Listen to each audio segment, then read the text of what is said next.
What if the silence you're experiencing right now isn't rejection, but intention? What if the moment you think everything is falling apart is actually the moment something greater is being set in motion? And what if too late doesn't exist in the way you think it does? The story begins with urgency, but not panic. A man named Lazarus is sick, not mildly unwell, not something that will pass in a day or two. This is serious. The kind of illness that makes people stop everything and focus on one thing: survival. His sisters, Mary and Martha, know exactly who to turn to. They've seen what Jesus can do. They've witnessed his power, his compassion, his ability to change situations that seem impossible. So they send a message. But notice what they say. "Lord, the one you love is sick." They don't tell him what to do. They don't demand action. They don't even ask for healing directly.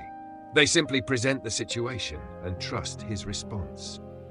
That's a different kind of faith. Not controlling, not anxious, just honest. And when Jesus hears this message, his response is both reassuring and confusing. This sickness will not end in death. No, it is for God's glory, so that the Son of God may be glorified through it. On the surface, that sounds like good news, almost like everything is going to be okay. But then comes the part that doesn't make sense. Jesus stays where he is. 2 more days. He doesn't rush. He doesn't react.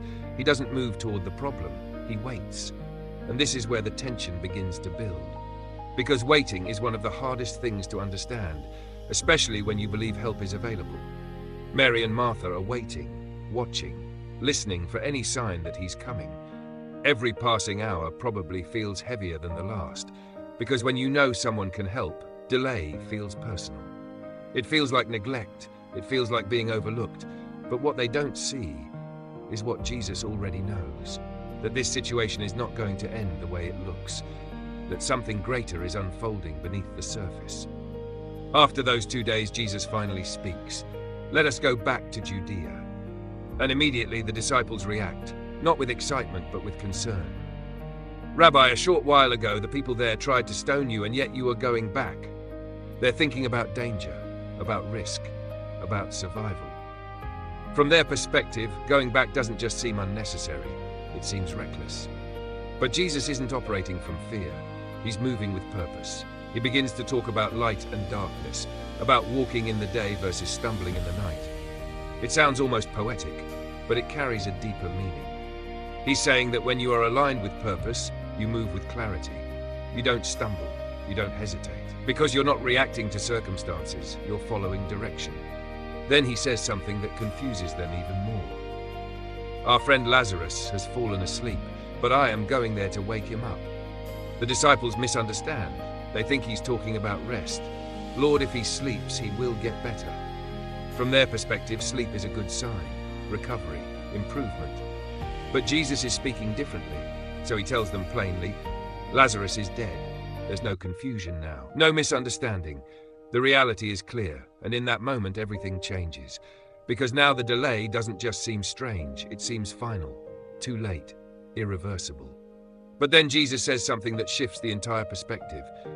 "And for your sake I am glad I was not there, so that you may believe." Glad that he wasn't there? That Lazarus died? It sounds almost impossible to accept.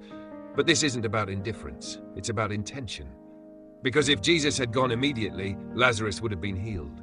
That would have been powerful, but it would have stopped there. Now something far greater is about to happen. Not just healing, but resurrection. Not just restoring health, but demonstrating authority over death itself.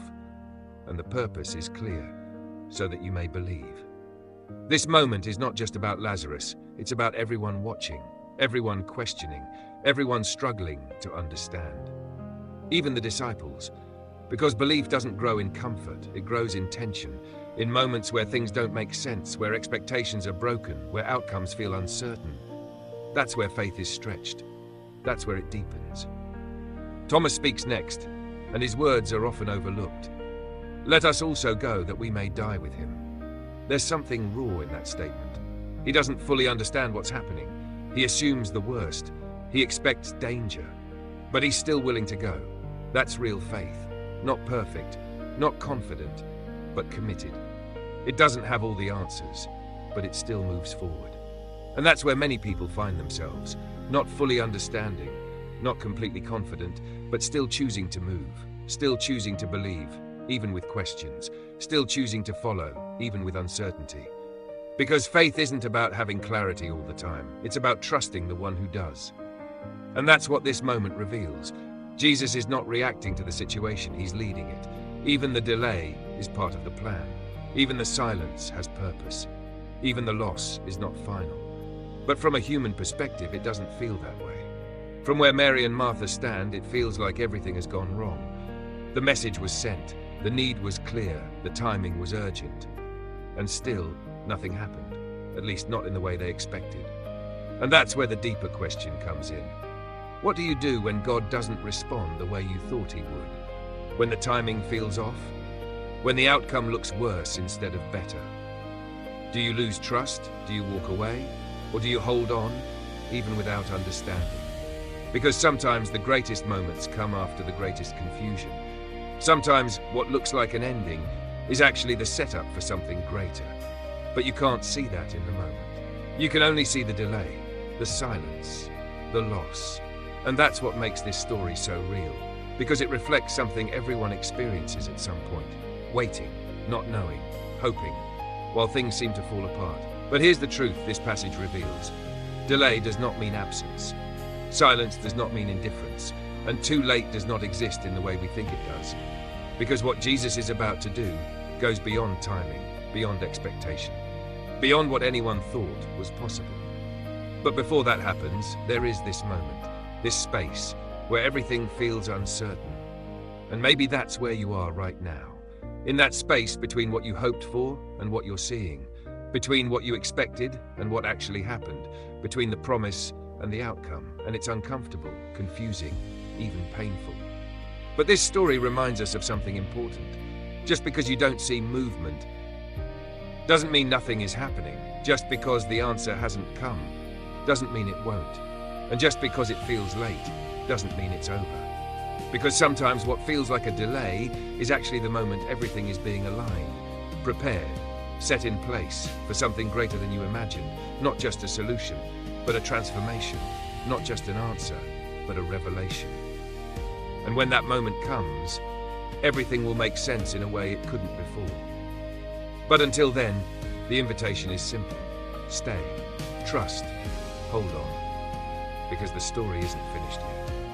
Thank you for watching this video. If this message spoke to you, don't forget to like, follow the channel and share it with someone who needs to hear it today.